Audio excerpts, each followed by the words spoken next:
but she is living in Loogootee, Indiana, and owns a small business in Loogootee, but has owned other businesses as well, or managed other businesses in other counties. So she's going to give you an indication of how she got to where she is, some of the connections that she's made, and how things are working with her today. So thank you very much for coming. Okay, I'm Carolyn Parsons-Downey, as she said, and I own the candy mill in Loogootee, and I've actually almost been in business 3 years now.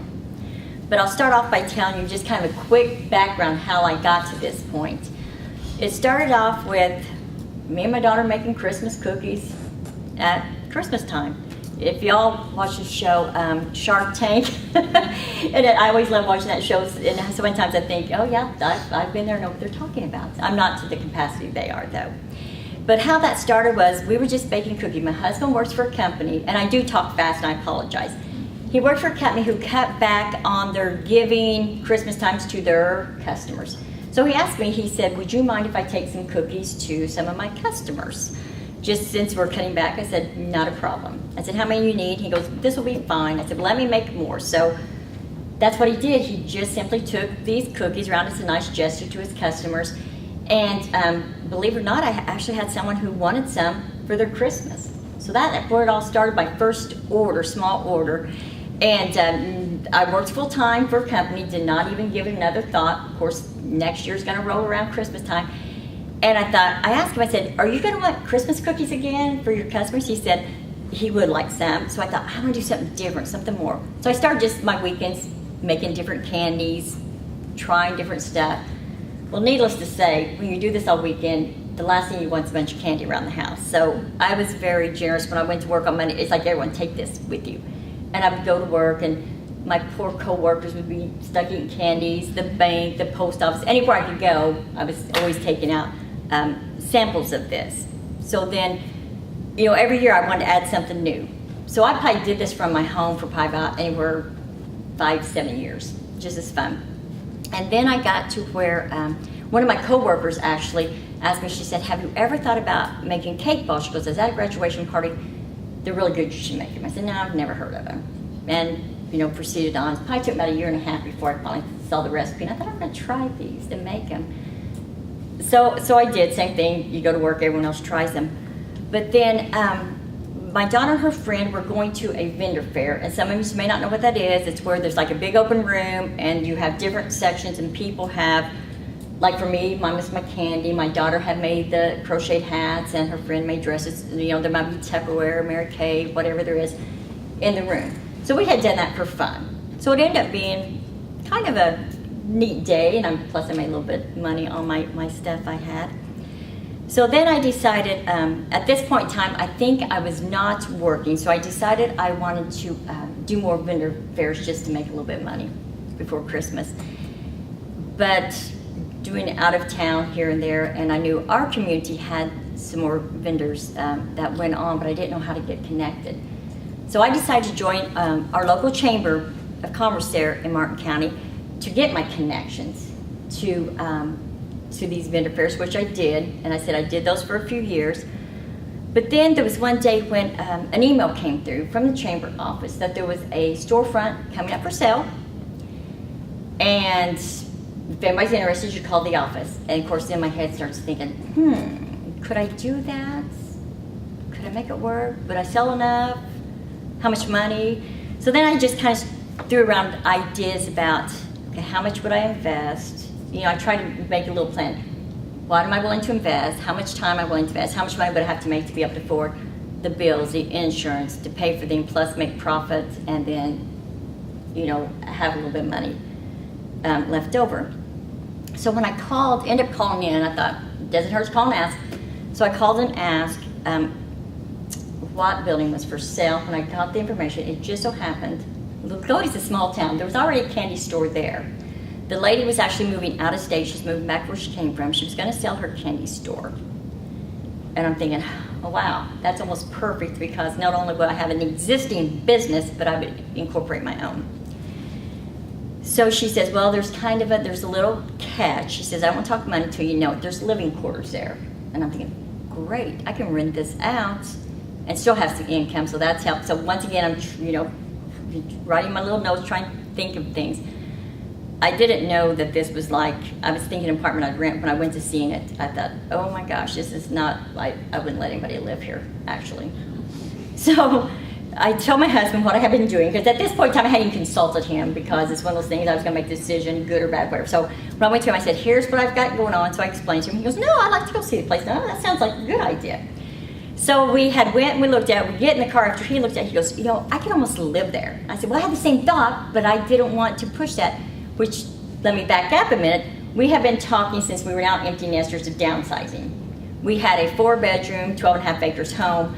So we were already, that process was over there. So this was just kind of an extra kick on there. So during, you know, I say I had to do my planning as far as, and I will recommend that if you're thinking about going business, whatever you have, and most things probably have the notebooks. You will always see, I actually have one of those cheap little books I carry also to take notes, because sometimes you get an idea. Always have a note that you can write ideas down, you can make plans and ask people, you know, things whenever you contact people. Oh, wait a minute, let me ask you, see what you think. But to make of course, it's kind of a long story how I got into the business. He said, you know, if you trust the market, let's go ahead and go for it. He was willing to go for it. So I called my bank where I went to, and I said, I gave him the information. I'm thinking about opening a candy store. Actually, it's an existing candy store. I'm going to incorporate my homemade stuff. He says, as banks knows, which I would tell you I have over almost 30 years experience in banking. So he says, yeah, we need their paper, we need their books, we need, you know, which I knew what they had, which actually I already had it in hand, ready to go. So I got him all the information. I said, one thing I will let you know too, I said, is she's already existing. I'm going to add my homemade items in there. He's like, okay. And so then, of course, a few days back and forth and everything, and finally he says, well, you know, I don't know, which I knew her sales were not, you know, not going to conquer the world. And I said, let me explain something. I understand you're part of the banking. I said, but I'm going to do something different.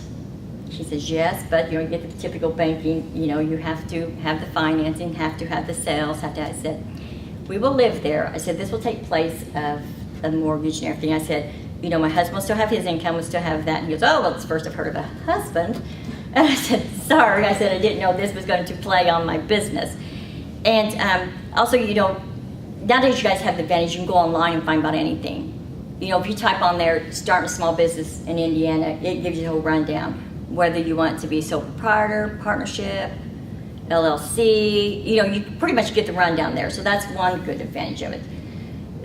Could be the disadvantage of so much things. We go online, we pay bills online, we bank online, go to the ATM. You could almost go all day long without seeing people if you really wanted to. But the thing of it is, if you're starting a business, the important thing was my connections. If I told you earlier how I had all this candy, was always sampling it out to people and everything. Well, I told my husband, I said, I'm not real comfortable with the guy at the bank. I said, he's doing everything proper. I knew that. He's going by what the books tell you have to do. You find out before they take it to the loan board. I said, I want to go back to my old bank and run it by them. He goes, that's fine. So as soon as I went in, I made an appointment the very next day, met with the guy over my lunch, and I said, I want to run something by you. I said, I'm sure you're not the person who's going to help me, but you can direct me.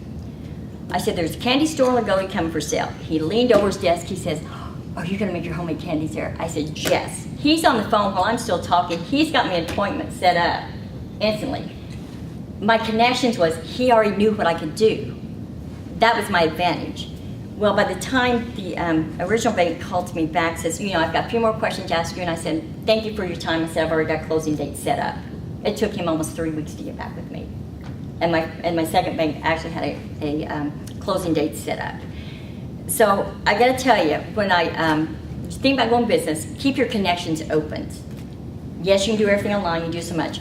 The important thing was my chamber connections. It got me hooked on the vendor fair, where people in my community started knowing what I could do before I ever opened my store. People already knew what I could do. My connections also was my advantage of finding out about the storefront before it never went public, because she sent it through an email to business owners, which I was a home-based business. I didn't have anything major going on, but that was my connections. Plus, by the time I was in there, you know, I was connected with other agencies, different, you know, community events before I ever opened my store. So that was kind of a connection. And the other thing is I always talk about, is make sure you always have your notebook. And I'm a planner, I'm a note taker. You know, that's just always who I am too. I'll always be on there. And also, when you're doing your business, if there's an area you lack in, find someone who's good in that area. When I was probably about junior high age, and I know my dad had a home, was going to be working out at the home, and he told me, he said, would you like to fix my office here, like set up my file, set up this? That was my thing. I love to organize.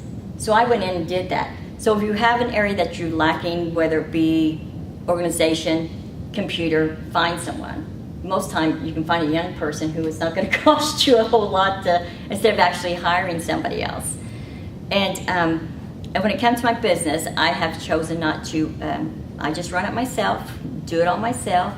I do not hire employees because then you get into a whole different situation with insurance for employees, and I'm not talking about health, I'm just talking about in case there's an accident, unemployment, you know, there's so many things, anything could happen with that employee. So I choose to run the business myself, but I know the other options that are out there that if you do get into that level of it also. And then when you're in business, don't discount your business. For instance, if you offer a service and your family friends will tell you or ask you, hey, do I get that free, or can I get, you know, good friends, buddy, can I have that? Don't discount your business to people, because that's how people will look at it. You know, if they think they can get it, they have a connection. You know, I could sit here and tell you, if everyone I knew came in, I gave them a discount, I'd be out of business basically on there. So everyone knows I am in business.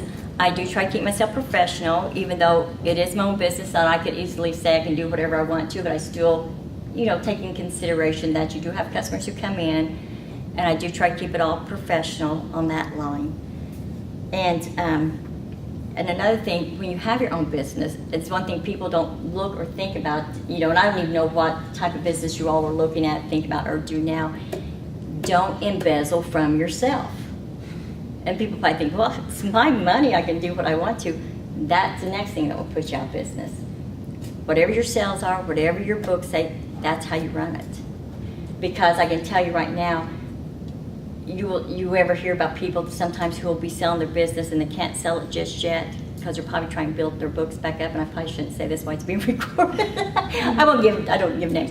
But that is so true. People just automatically think, it's my money, I'm making the money, I can, you know, pull this out of the cash register, spend this here, but you don't want to do that, because when it's got time, you have to either supply yourself, you're out of money, you know, your books won't look right. So it's very important that whatever your sales are in your business, if you're in something you're selling, keep that your sales, run your books the way they should be ran. You know, and I say, if you have questions as far as maybe you have a legal issue, you got questions, and you don't know the answers, of course, I say nowadays you can look a lot of stuff up. But you know, if you have a good friend, you don't ask them, hey, let's go to lunch. Don't take them a whole thing, hey, I want you to read this, and expect them to do that for you. No. You know, just make your connections that you have people you can ask help with, whether, you know, accountant, an attorney, other business people. If whatever you're going to business with, if you know someone who's really good at that, if you contact that person and just tell them, hey, I'm thinking about doing this business. What makes your business so great? And people love to tell you. They'll love to tell you what they're doing so great. And then you may want to find someone who does the same thing you're doing and it's not doing so great, and ask them, hey, tell me about running your business, because you might learn what not to do. You know, don't try to reinvent the wheel. You know, if someone can give you advice, mentor you, let them mentor you. But probably my big thing today is just use your connections to do whatever you're going to do. There's a lot of people out there that would love to help, that they themselves may not help you, but they may know somebody who can on there. And also plan, you know, how much money you want to invest, how much time you have to invest, you know, how much money do you have to make, you know, will it cover everything I need to cover.